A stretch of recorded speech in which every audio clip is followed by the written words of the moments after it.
नमस्कार, महीनान के खास वीकली शो कंपनीनामा में आपका बहुत बहुत स्वागत है। मैं हूं संदीप ग्रोवर। इस शो में हम आपको कॉर्पोरेट्स और स्टार्टअप्स के बारे में सोमवार से शुक्रवार की बड़ी खबरें बताते हैं और साथ ही विवादों से जुड़ी खबरों की भी पूरी जानकारी देते हैं हमारे खास सेगमेंट ऑन द रडार के जरिए। तो शुरू करते हैं इस हफ्ते की बड़ी खबरों का सिलसिला कॉर्पोरेट के साथ। पहली खबर, दिग्गज आईटी कंपनी और देश की दूसरी सबसे मूल्यवान कंपनी टाटा कंसल्टेंसी सर्विसेज यानी टीसीएस ने 11 अक्टूबर बुधवार की शाम को वित्त वर्ष 2024 की दूसरी तिमाही के नतीजे घोषित किए और नतीजों के साथ कंपनी के बोर्ड ने शेयर बायबैक को भी मंजूरी दे दी है। बीते 6 सालों में कंपनी की ओर से ये 5वां बायबैक है। 4,150 रुपए प्रति शेयर के भाव पर होने वाले इस बायबैक पर कुल 17,000 करोड़ रुपए खर्च किए जाएंगे। बायबैक का प्राइस बुधवार के क्लोजिंग प्राइस से करीब 15% के प्रीमियम पर है, पर बाजार के 4,300 से 4,500 रुपए प्रति शेयर के अनुमान से कम था। 12 अक्टूबर को शेयर करीब 1.5% की कमजोरी के साथ बंद हुआ था, क्योंकि बाजार को बायबैक के प्राइस और साइज दोनों से निराशा हुई है। साथ ही दूसरी तिमाही के नतीजे भी मिले जुले रहे हैं। सितंबर तिमाही में कंपनी की डॉलर आय में कई तिमाहियों के बाद पहली बार गिरावट दर्ज की गई है। हालांकि 9 अक्टूबर को जब यह खबर आई कि 11 अक्टूबर को कंपनी का बोर्ड नतीजों के साथ बायबैक के प्रस्ताव पर भी विचार करेगा, तो शेयर कमजोर बाजार में भी करीब आधा फीसदी चढ़कर बंद हुआ था और दिन के दौरान शेयर ने 3,679 रुपए का 52 वीक हाई भी छुआ था। दूसरी खबर, देश की सबसे बड़ी car company Maruti Suzuki Bharat में तेजी से अपना विस्तार करने जा रही है। कंपनी ने 2030-31 तक क्षमता विस्तार पर 1.25 लाख करोड़ रुपए खर्च करने का लक्ष्य रखा है, जिसमें 45,000 करोड़ रुपए का खर्च मौजूदा क्षमता को दोगुना करने पर किया जाएगा। 2031 तक मारुति अपनी सालाना उत्पादन क्षमता को 40 लाख गाड़ियों तक करना चाहती है। इस निवेश के जरिए कंपनी अपने उत्पादों की रेंज को मौजूदा 17 से बढ़ाकर 28 तक करेगी। नए डेवलप किए जाने वाले करीब 10 से 11 उत्पादों में 6 इलेक्ट्रिक व्हीकल्स यानी ईवीज भी शामिल हैं। कंपनी की ओर से दिए गए प्रेजेंटेशन के मुताबिक वो हाइब्रिड, फ्लेक्स फ्यूल और इलेक्ट्रिक समेत नए व्हीकल सेगमेंट्स में अपनी मौजूदगी को बढ़ावा देना चाहती है, खासकर स्पोर्ट्स यूटिलिटी व्हीकल यानी एसयूवी फॉर्मेट में। 10 अक्टूबर को मारुति सुजुकी का शेयर करीब 1% की बढ़त लेकर बंद हुआ था। तीसरी खबर, देश की सबसे बड़ी कंपनी रिलायंस इंडस्ट्रीज की रिटेल कारोबार से जुड़ी subsidiary company Reliance retail ventures limited यानी RRVL में sovereign wealth fund Abu Dhabi investment authority यानी ADIA की ओर से अतिरिक्त निवेश किया गया है। ADIA की ओर से RRVL में 0.6% हिस्सेदारी के लिए 4,967 करोड़ रुपए का अतिरिक्त निवेश किया गया है। इस निवेश की रकम के हिसाब से RRVL का वैल्यूएशन 8,38,000 करोड़ रुपए आंका गया है और इक्विटी वैल्यूएशन के हिसाब से RRVL देश की टॉप 4 कंपनियों में शामिल हो गई है। आपको बता दें कि ADIA ने अगस्त 2023 में रिलायंस रिटेल में 8,278 करोड़ रुपए का निवेश किया था। 9 अक्टूबर को RRVL का शेयर 1% गिरकर 2,295 रुपए 15 पैसे के स्तर पर बंद हुआ था। चौथी खबर, वॉल्ट डिज्नी की अपने भारत के स्ट्रीमिंग और टीवी कारोबार को बेचने के लिए गौतम अडानी और कल्यानिधि मारन समेत कई संभावित खरीदारों से बातचीत चल रही है। इन संभावित खरीदारों में कुछ प्राइवेट इक्विटी फंड्स का नाम भी सामने आया है। वॉल्ट डिज्नी के भारत के कारोबार में स्पोर्ट्स राइट्स के साथ साथ regional streaming services, Disney plus, Hotstar भी शामिल है। इन एसेट्स की बिक्री के लिए कंपनी की रिलायंस इंडस्ट्रीज के साथ पहले ही बातचीत हो चुकी है। वॉल्ट डिज्नी अपने भारत के कारोबार को बेचने के लिए स्ट्रेटेजिक ऑप्शंस देख रही है, जिसमें आउटराइट सेल या जेवी सेटअप करना भी शामिल है। 9 अक्टूबर को अदानी एंटरप्राइजेस का शेयर करीब 1.5% और सन टीवी का शेयर करीब 3.25% की कमजोरी लेकर बंद हुआ था। पांचवी खबर, मेटल और माइनिंग कारोबार से जुड़ी कंपनी वेदांता की parent company Vedanta resources limited यानी VRL ने अपने निवेशकों से कहा है कि वो अपने प्रस्ताव में बदलाव करने के लिए तैयार है। दरअसल VRL ने अपने निवेशकों से गुजारिश की थी कि जनवरी 2024 में भुगतान के लिए आने वाले करीब $1.25 अरब के डॉलर बॉन्ड्स की मियाद को आगे बढ़ा दिया जाए, जिससे कंपनी के निवेशकों ने साफ इनकार कर दिया था। इस बारे में हमने आपको कंपनीनामा के पिछले एपिसोड में जानकारी दी भी थी। आपको बता दें कि VRL ने 2024 और 2025 में ड्यू कुल भुगतान का कुछ हिस्सा कैश में चुकाने और बाकी रकम को 3 साल के लिए टालने का प्रस्ताव रखा था, जिस पर कुछ निवेशकों ने अधिक कैश और कुछ ने कोलैटरल की शर्तों में बदलाव की मांग की थी। 9 अक्टूबर को वेदांता का शेयर करीब 2% की गिरावट के साथ 218 रुपए 70 पैसे के स्तर पर बंद हुआ था। 11 अक्टूबर को खबर आई कि भारत में लिस्टेड कंपनी वेदांता ने अपनी सब्सिडरी वेदांता बेस मेटल्स के गठन के साथ ही डीमर्जर प्रक्रिया शुरू कर दी है। ये सब्सिडरी मेटल कारोबार के लिए बनाई गई है। 11 अक्टूबर को वेदांता का शेयर 2.25% की बढ़त के साथ 227 रुपए 20 पैसे के स्तर पर बंद हुआ था। 12 अक्टूबर को भी 2 खबरें आई थी। पहली ये कि इंडिया रेटिंग्स एंड रिसर्च ने वेदांता ग्रुप की लंबी अवधि की रेटिंग डाउनग्रेड कर दी है। रेटिंग को IND AA से घटाकर IND AA माइनस किया गया है, जबकि आउटलुक को नेगेटिव ही बरकरार रखा गया है। लिक्विडिटी से जुड़े जोखिम बढ़ने और फाइनेंशियल फ्लेक्सिबिलिटी में कमी के चलते रेटिंग को डाउनग्रेड किया गया है। साथ ही एक रिपोर्ट के अनुसार JSW स्टील और आर्सेलर मित्तल ने वेदांता ग्रुप की कंपनी ESL स्टील के माइंस और स्टील कारोबार को खरीदने में रुचि दिखाई है। ग्रुप ने इन एसेट्स के लिए संभावित वैल्यूएशन करीब 10,000 करोड़ रुपए को बताया है। 12 अक्टूबर को वेदांता का शेयर करीब आधा फीसदी की गिरावट के साथ और इलेक्ट्रो स्टील्स का शेयर करीब 1.5% गिरकर 80 रुपए के स्तर के नीचे बंद हुआ था। छठी खबर, गुरुवार 12 अक्टूबर को प्लाजा वाइस के IPO की लिस्टिंग हुई, जो कि काफी दमदार रही। 54 रुपए के इशू प्राइस के मुकाबले NSE पर शेयर 76 रुपए पर खुला, यानी कि इशू प्राइस से 41% प्रीमियम पर इस IPO की लिस्टिंग हुई है। इस दमदार लिस्टिंग के पीछे वजह थी बाजार का अच्छा मूड और IPO को मिला शानदार रिस्पांस। ये IPO कुल 161 गुना के आसपास सब्सक्राइब हुआ था, जिसमें QIB का कोटा करीब 43 गुना, NIA का हिस्सा 388 गुना और रिटेल का पोर्शन करीब 350 गुना के आसपास भरा था। अच्छी शुरुआत के बाद दिन के दौरान शेयर में खरीदारी बढ़ती नजर आई और 12 अक्टूबर को पहले दिन के कारोबार की समाप्ति पर शेयर 48.5% की बढ़त के साथ 80 रुपए 20 पैसे के स्तर पर बंद हुआ, जो कि 76 रुपए के ओपनिंग प्राइस से करीब 5.5% ऊपर था। सातवीं खबर, दुबई में हेडक्वार्टर्ड हॉस्पिटल चेन चलाने वाली कंपनी एस्टर DM हेल्थकेयर के भारत के एसेट्स को खरीदने के लिए BPEA इक्विटी और Ontario teachers pension plan board नाम की 2 प्राइवेट इक्विटी फर्म्स विचार कर रही हैं। माना जा रहा है कि निवेशकों की ओर से इन एसेट्स के लिए $1.5 अरब यानी करीब 12,500 करोड़ रुपए तक के वैल्यूएशन देने को तैयारी की गई है, जबकि कंपनी का कुल मार्केट कैप करीब 17,000 करोड़ रुपए का है। इसके अलावा कंपनी के भारत के कारोबार के लिए ब्लैकस्टोन और KKR भी संभावित बिडर्स की सूची में शामिल हैं। 12 अक्टूबर को जब यह खबर आई, एस्टर DM हेल्थकेयर का शेयर 5% से ज्यादा की मजबूती के साथ 340 रुपए के स्तर पर बंद हुआ और दिन के दौरान शेयर ने 354 रुपए की ऊंचाई को छुआ था, जो कि 354 रुपए 95 पैसे की 52 हफ्तों की ऊंचाई के बेहद करीब था। तो ये थी बीते कारोबारी हफ्ते की कॉर्पोरेट जगत से जुड़ी बड़ी सुर्खियां। लेकिन अब रुक करते हैं कॉर्पोरेट जगत की ऐसी खबरों का जिनमें कोई ना कोई विवाद जुड़ा हुआ है, ऑन द रडार के जरिए। और पहली खबर की ओर चलते हैं। देश के दूसरे सबसे बड़े सरकारी बैंक ऑफ बड़ौदा पर बैंकिंग रेगुलेटर RBI की ओर से कड़ी कार्रवाई की गई है। दरअसल RBI ने बैंक के मोबाइल ऐप बॉब वर्ल्ड से नए ग्राहक जोड़ने पर तत्काल प्रभाव से रोक लगा दी है। RBI ने कहा है कि यह कार्रवाई बैंक के मोबाइल ऐप पर ग्राहकों को जोड़ने के तरीके में पाई गई कुछ आशंकाओं के बाद की गई है। RBI की ओर से बैंक को यह सुनिश्चित करने को भी कहा गया है कि बैंक के मौजूदा ग्राहकों को इस रोक के कारण किसी तरह की समस्या का सामना ना करना पड़े। 11 अक्टूबर को बैंक ऑफ बड़ौदा का शेयर मजबूत बाजार में भी 3% से ज्यादा की गिरावट लेकर बंद हुआ था।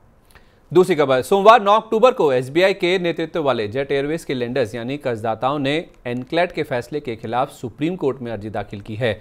एनक्लेट ने 28 अगस्त को आए फैसले में जेट एयरवेज के कर्ज समाधान के लिए सफल बोली लगाने वाले जलान कैलरॉक कंसोर्टियम यानी JKC को बैंकों का 350 करोड़ रुपए चुकाने के लिए 150 करोड़ रुपए की परफॉर्मेंस बैंक गारंटी बुनाने की मंजूरी दी थी। पर लेंडर्स ने जेट के रेजोल्यूशन पर चिंता जाहिर करते हुए सुप्रीम कोर्ट से कहा है कि JKC की रेजोल्यूशन प्लान को लागू करने की कोई मंशा नहीं है। बैंकों के मुताबिक रेजोल्यूशन प्लान के हिसाब से JKC को बैंकों को 5 साल में 4,783 करोड़ रुपए चुकाने हैं, वो भी किस्तों में। पर प्लान को मंजूरी मिलने के बाद तक JKC को 350 करोड़ रुपए की पहली किस्त चुकाने तक में ही मुश्किल हो रही है। इसलिए इस कंपनी को वाइंड अप कर देना चाहिए और लिक्विडेशन प्रक्रिया शुरू करने की मांग की गई है। बैंकों ने यह भी कहा है कि JKC के विदेशी पार्टनर फ्लोरियन फ्रिज कभी सामने नहीं आए और बैंकों की ओर से गुजारिश करने के बावजूद कभी भी मुलाकात करने नहीं पहुंचे। लेंडर्स ने फ्लोरियन फ्रिज को लेकर यूरोप में फ्रॉड के मामले में चल रही जांच पर सवाल किया है और JKC से इस मामले में एफिडेविट देने के लिए भी कहा है। जबकि JKC का कहना है कि इस अर्जी के जरिए बैंक जेट एयरवेज के हैंडओवर की प्रक्रिया में देरी करना चाहते हैं, क्योंकि फ्लोरियन फ्रिज की जांच का मामला 2022 से मीडिया में है, तो बैंकों ने 350 करोड़ रुपए की रकम लेने से पहले ये मुद्दा क्यों नहीं उठाया। 9 अक्टूबर को कमजोर बाजार में भी जेट एयरवेज का शेयर मामूली सी गिरावट के साथ 67 रुपए 50 पैसे के स्तर पर बंद हुआ था। तीसरी खबर, टू व्हीलर बनाने वाली दुनिया की सबसे बड़ी कंपनियों में से एक हीरो मोटोकॉर्प के चेयरमैन पवन मुंजाल के खिलाफ दिल्ली पुलिस ने FIR दर्ज की है। पवन मुंजाल और कंपनी के कुछ अधिकारियों की ओर से धोखाधड़ी और फ्रॉड के आरोप में दिल्ली पुलिस ने ये FIR दर्ज की है। ये मामला साल 2010 से पहले का है और हीरो के एक सर्विस प्रोवाइडर ब्रेन्स लॉजिस्टिक्स ने यह मामला दर्ज किया है। शिकायतकर्ता ने आरोप लगाया है कि आरोपियों ने मिलीभगत कर खातों में हेराफेरी की और ब्रेन्स लॉजिस्टिक्स के खिलाफ 2009 और 2010 के लिए कुल करीब 6 करोड़ रुपए के फर्जी मासिक बिल बनाए गए हैं। क्योंकि कंपनी का हीरो मोटो के साथ 31 मार्च 2009 को ही कॉन्ट्रैक्ट खत्म हो गया था। 9 अक्टूबर को हीरो मोटोकॉर्प का शेयर 2.5% की गिरावट के साथ 2,962 रुपए के स्तर पर बंद हुआ था। हालांकि दिन के दौरान शेयर करीब 4% गिरकर 2,923 रुपए 95 पैसे के निचले स्तर तक भी लुढ़क गया था। 12 अक्टूबर को खबर आई कि दिल्ली हाईकोर्ट ने हीरो मोटोकॉर्प की मांग पर सीएमडी पवन मुंजाल और अन्य अधिकारियों के खिलाफ धोखाधड़ी से जुड़े मामले पर रोक लगा दी है। इस मामले में अगली सुनवाई 6 दिसंबर को होगी, जब तक दोनों कंपनियां समझौता करने के मौके तलाशेंगी। 12 अक्टूबर को हीरो मोटोकॉर्प का शेयर करीब 0.5% गिरकर बंद हुआ था। चौथी खबर, वाडिया ग्रुप की संकटग्रस्त एयरलाइन गो फर्स्ट को लेकर इस हफ्ते 3 खबरें आई। पहली खबर यह है कि मई 2023 में इंसॉल्वेंसी फाइलिंग के बाद गो फर्स्ट का मामला तीसरी बार फिर एक नई बेंच को सौंपा गया है। पहले इसे एनसीएलटी के chairman justice retired Ramalingam Sudhakar की पीठ को, फिर टेक्निकल मेंबर राहुल प्रसाद भटनागर की बेंच को और अब जुडिशियल मेंबर महेंद्र खंडेलवाल और टेक्निकल मेंबर संजीव रंजन की बेंच को सौंपा गया है। 9 अक्टूबर को बॉम्बे वर्मा का शेयर करीब 1/4% गिरकर बंद हुआ था। बुधवार की शाम को खबर आई कि गो फर्स्ट को खरीदने के लिए नवीन जिंदल के नेतृत्व वाली जिंदल पावर ने इस कंपनी के लिए बोली जमा की है। एक रिपोर्ट के अनुसार जिंदल पावर ने नेशनल कंपनी लॉ ट्राइब्यूनल यानी एनसीएलटी में एक्सप्रेशन ऑफ इंटरेस्ट फाइल किया है। साथ ही दिल्ली हाईकोर्ट ने कंपनी के लेसेस को विमानों के बारे में अहम दस्तावेज देखने की इजाज़त दे दी है। कंपनी के लेसेस एक हफ्ते के अंदर ये दस्तावेज देख पाएंगे। 12 अक्टूबर को बॉम्बे वर्मा का शेयर करीब 1% गिरा था। 13 अक्टूबर की सुबह खबर आई कि गुवाहाटी की रीजनल एयरलाइन कंपनी जेटविंग्स एयरवेज ने भी गो फर्स्ट को खरीदने के लिए रुचि दिखाई है। इस कंपनी ने पहले अक्टूबर में सेवाएं शुरू करने की योजना का ऐलान किया था और अब गो फर्स्ट को सक्रिय करने में गहरी दिलचस्पी दिखाई है। 13 अक्टूबर को बॉम्बे वर्मा का शेयर करीब 4% की बड़ी गिरावट लेकर बंद हुआ था। पांचवी खबर, 11 अक्टूबर को खबर आई कि स्वैन एनर्जी ने अनिल अंबानी समूह की शिप बिल्डिंग कारोबार से जुड़ी दिवालिया कंपनी रिलायंस नेवल के लिए 50 करोड़ रुपए का अपफ्रंट पेमेंट कर दिया है। दरअसल ये पेमेंट 9 अक्टूबर को आए एनसीएलटी के ऑर्डर के बाद किया गया है। 9 अक्टूबर को आए एनसीएलटी के निर्देश के बाद स्वैन एनर्जी का शेयर करीब 0.25% गिरकर पर दिन के निचले स्तर से रिकवरी के साथ बंद हुआ था। आपको बता दें कि इस पेमेंट के लिए एनसीएलटी की ओर से कंपनी को 2 बार मोहलत दी जा चुकी है, जिसके बारे में हमने आपको कंपनीनामा के 86वें और 65वें एपिसोड में जानकारी दी भी थी। दिसंबर 2022 में हेजल मर्केंटाइल के साथ कंसोर्टियम में मिलकर स्वैन एनर्जी ने रिलायंस नेवल के लिए दिवालिया प्रक्रिया के तहत 2100 करोड़ रुपए की सफल बोली लगाई थी, जिसके तहत इस कंसोर्टियम को मार्च 2023 तक 300 करोड़ रुपए की पहली किस्त का भुगतान करना था। 11 अक्टूबर को स्वैन एनर्जी का शेयर करीब 1/4% गिरकर बंद हुआ था। छठी खबर, बीते रविवार को खबर आई कि देश की सबसे बड़ी कमोडिटी एक्सचेंज एमसीएक्स को मार्केट रेगुलेटर सेबी से अपना नया कमोडिटी डेरिवेटिव प्लेटफॉर्म यानी सीडीपी लॉन्च करने की मंजूरी मिल गई है। सेबी की टेक्निकल एडवाइजरी कमेटी की सिफारिश के बाद एमसीएक्स को यह मंजूरी दी गई है।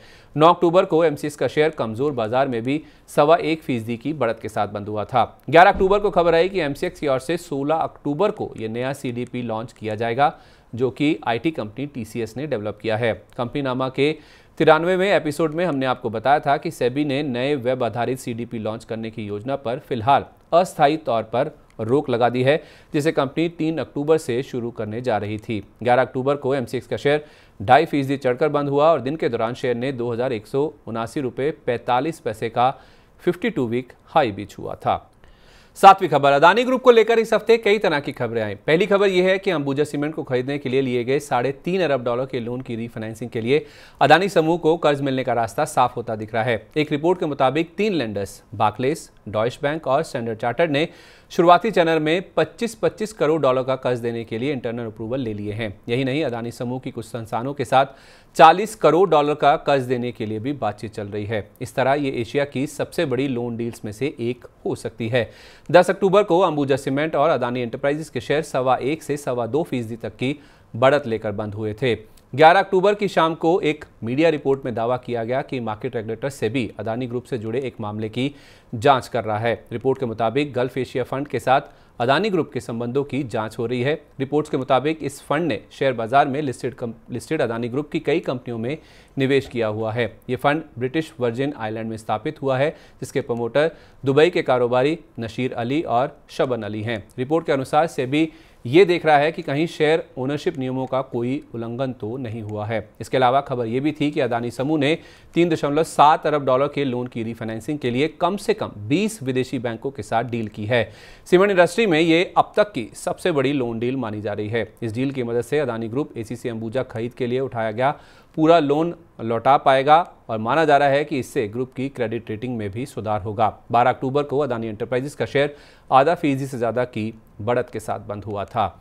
8वीं खबर, financial services company Religare enterprises ने पुलिस से मांग की है कि कंपनी की पुरानी लीडरशिप पर लगे आरोपों की नए सिरे से जांच की जाए। ये मामला कंपनी के पुराने मालिकों की ओर से फंड्स की हेराफेरी और कारोबार से जुड़े कुछ लेन देन में हुई गड़बड़ियों से जुड़ा है। गौरतलब है कि 2 हफ्ते पहले ही डाबर के प्रमोटर बमन फैमिली ने कंपनी की 26% हिस्सेदारी के लिए ओपन ऑफर की घोषणा की थी। 16 अगस्त को हुई ब्लॉक डील के जरिए बमन फैमिली ने रेलिगेयर एंटरप्राइजेस की अतिरिक्त करीब 7.5% हिस्सेदारी खरीदी थी, जिसके बाद रेलिगेयर एंटरप्राइजेस में डाबर के प्रमोटर्स की हिस्सेदारी बढ़कर 21.5% के आसपास हो गई थी, जो पहले लगभग 14% के आसपास थी। 11 अक्टूबर को रेलिगेयर एंटरप्राइजेस का शेयर 1.25% की गिरावट के साथ 231 रुपये 45 पैसे के स्तर पर बंद हुआ था। 9वीं खबर, national complaint law appellate tribunal यानी एनक्लैट ने जी एंटरटेनमेंट एंटरप्राइजेस के खिलाफ आईडीबीआई बैंक की याचिका पर सुनवाई 8 नवंबर तक टाल दी है। आईडीबीआई बैंक ने एनसीएलटी की ओर से 19 मई को आए फैसले के खिलाफ याचिका दाखिल की थी। एनसीएलटी ने अपने फैसले में बैंक की ओर से दी गई जी एंटरटेनमेंट के खिलाफ दिवालिया प्रक्रिया शुरू करने की याचिका को खारिज कर दिया था। 11 अक्टूबर को जब ये खबर आई तो जी एंटरटेनमेंट का शेयर मजबूत बाजार में भी हल्की कमजोरी लेकर बंद हुआ था। 10वीं खबर, अनिल अंबानी समूह की कर्ज समाधान के लिए दिवालिया प्रक्रिया से गुजर रही कंपनी रिलायंस कैपिटल की subsidiary company Reliance General Insurance को Directorate General of GST intelligence यानी डीजीजीआई से कुल 922 करोड़ 58 लाख रुपए के कई टैक्स नोटिस मिले हैं। री इंश्योरेंस और को इंश्योरेंस सेवाओं से हुई आय के आधार पर ये जीएसटी डिमांड नोटिस भेजे गए हैं। दरअसल रिलायंस कैपिटल की कुल आय का करीब 70% हिस्सा रिलायंस जनरल इंश्योरेंस से ही आता है और कंपनी को अपने सितंबर तिमाही के नतीजों में इस नोटिस के लिए प्रोविजनिंग करनी होगी। यही कारण है कि 9 अक्टूबर को रिलायंस कैपिटल का शेयर 5% के निचले सर्किट पर 9 रुपये 80 पैसे के स्तर पर बंद हुआ था। 11वीं खबर, गुरुवार 12 अक्टूबर को खबर आई कि बैंकिंग रेगुलेटर आरबीआई ने पेटीएम पेमेंट्स बैंक पर 5.4 करोड़ रुपए का जुर्माना लगा दिया है। केवाईसी और साइबर सिक्योरिटी से जुड़ी गाइडलाइंस का अनुपालन ना करने के चलते कंपनी पर जुर्माना लगाया गया है। आरबीआई के मुताबिक साइबर सिक्योरिटी से जुड़ी घटना को समय पर रिपोर्ट ना करने समेत कई सारी घटनाएं हैं जहां गाइडलाइंस का अनुपालन नहीं किया गया है। 12 अक्टूबर को पेटीएम का शेयर करीब 2% की गिरावट के साथ 954 रुपये 15 पैसे के स्तर पर बंद हुआ। हालांकि कारोबार के शुरुआती कुछ मिनटों में ही शेयर ने 983 रुपये 55 पैसे का 52 वीक हाई भी छुआ था।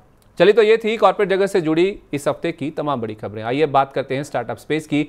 स्टार्टअप अपडेट में और पहली खबर की ओर चलते हैं। हॉस्पिटैलिटी टेक प्लेटफॉर्म ओयो की पेरेंट कंपनी ओरेवल स्टेज प्राइवेट पर अब 66 करोड़ रुपए के लोन की रीफाइनेंसिंग के लिए अपोलो ग्लोबल मैनेजमेंट के साथ बातचीत कर रही है। एक रिपोर्ट के अनुसार आईपीओ लाने में देरी के बाद अब कंपनी कर्ज को लौटाने के लिए ज्यादा समय मांग रही है। फिलहाल 2026 में कर्ज चुकाने की डेडलाइन या मियाद को बढ़ाकर कंपनी 5 साल करना चाहती है। इसके अलावा ओयो ने राकेश कुमार को प्रमोशन देते हुए डिप्टी चीफ फाइनेंशियल ऑफिसर यानी डिप्टी सीएफओ बना दिया है। कुमार ने करीब 5 साल पहले कंपनी में फाइनेंशियल रिपोर्टिंग हेड के पद पर ज्वाइन किया था। दूसरी खबर, फूड डिलीवरी प्लेटफॉर्म स्विगी को लेकर इस हफ्ते 2 खबरें आई हैं। पहली ये कि मीडिया रिपोर्ट्स के अनुसार स्विगी के मुंबई के राइडर्स ने 8 अक्टूबर यानी रविवार से अनिश्चितकाल हड़ताल शुरू की है। रिपोर्ट के अनुसार कमीशन बढ़ाने और कामकाज की बेहतर दशा की मांग को लेकर राइडर्स ने यह हड़ताल शुरू की है। दूसरी खबर यह है कि स्विगी ने अपने मेंबरशिप का दायरा बढ़ाने के लिए स्विगी वन लाइट नाम से नई सेवा लॉन्च की है। शुरुआत में इस सेवा के लिए 3 महीने का शुल्क 99 रुपये होगा। इसके जरिए मेंबरशिप लेने वाले यूजर्स को फूड, ग्रॉसरी और पिक एंड ड्रॉप सेवा में बेनिफिट मिल सकते हैं। तीसरी खबर, एडटेक कंपनी बायजूस को लेकर इस हफ्ते 2 खबरें आई। पहली ये कि इस कंपनी की सब्सिडरी कंपनी ग्रेट लर्निंग की ओर से लिए गए कर्ज को सेटल करने के लिए बायजूस अब बैंकों के साथ मिलकर काम कर रही है। रिपोर्ट के मुताबिक कर्ज चुकाने के लिए बायजूस की तरफ से ग्रेट लर्निंग को बेचा भी जा सकता है और कंपनी को बेचने की इस प्रक्रिया में बायजूस के लेंडर भी सहयोग करेंगे। इसके लिए अमेरिकी कर्जदारों ने क्रॉल नाम की एजेंसी को हायर भी कर लिया है। दूसरी खबर यह है कि एक रिपोर्ट के अनुसार मणिपाल एजुकेशन ग्रुप के चीफ रंजन राय बायजूस की सब्सिडरी आकाश इंस्टीट्यूट में 25 से 30 करोड़ डॉलर का निवेश कर सकते हैं। इस राशि का इस्तेमाल बायजूस की ओर से अपने कर्ज को चुकाने के लिए किया जा सकता है। तो ये था कॉर्पोरेट और स्टार्टअप जगत से जुड़ा बीते हफ्ते का पूरा अपडेट। उम्मीद है आपको इस हफ्ते का शो अच्छा लगा होगा, जिससे आपको कॉर्पोरेट के साथ साथ स्टार्टअप जगत की तमाम बड़ी खबरें भी पता चल गई होगी। आपको हमारा इस हफ्ते का शो कैसा लगा, अपना फीडबैक हमारे साथ कमेंट बॉक्स में जरूर शेयर करें। तो अगले शनिवार की शाम को इसी समय आपसे फिर मुलाकात होगी नई खबरों के साथ, नए कॉर्पोरेट डेवलपमेंट्स के साथ। तब तक आप देखते रहिए मनी 9। नमस्कार, शुभ रात्रि।